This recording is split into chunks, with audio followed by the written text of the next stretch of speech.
Alors, dans cette analyse, on plonge au cœur d'une tension fascinante qui traverse notre histoire depuis des millénaires.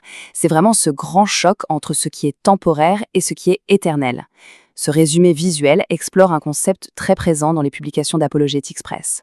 On va examiner un contraste assez frappant, d'un côté nos tendances modernes, qui sont par nature complètement éphémères, et de l'autre ce que la source défend comme étant des vérités absolues. C'est une réflexion super captivante sur la nature immuable de la parole divine, surtout quand on la place face au bouleversement incessant d'un monde qui n'arrête pas de changer. On va voir exactement comment ces sources expliquent qu'il est absolument vital de trouver un ancrage spirituel solide quand tout le reste donne l'impression de vaciller.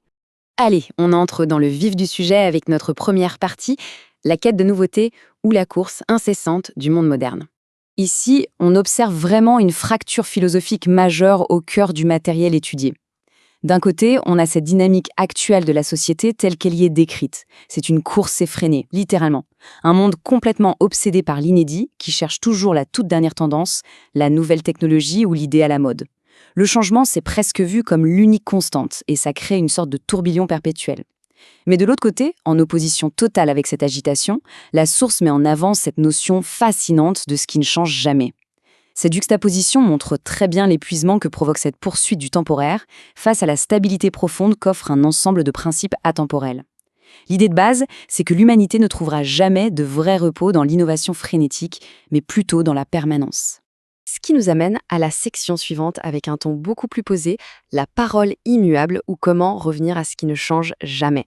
Sa parole dura toujours. Chercher les anciens sentiers et marcher dans sa vérité. Cette citation résonne avec une force incroyable dans l'analyse.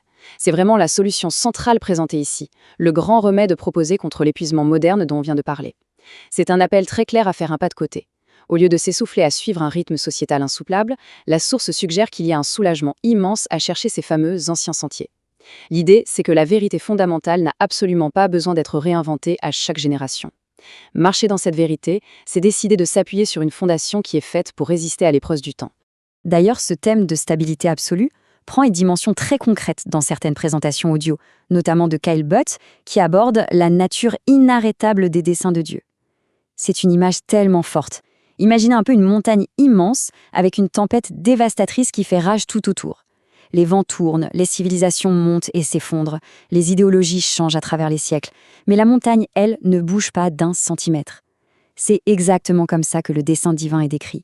Une force perpétuellement en action, dont la trajectoire ne peut être ni ralentie ni altérée par les petits aléas de l'histoire. Cette constance, c'est le roc sur lequel la foi peut s'ancrer sans crainte. Passons maintenant à notre troisième partie, le retour au principe, et plus précisément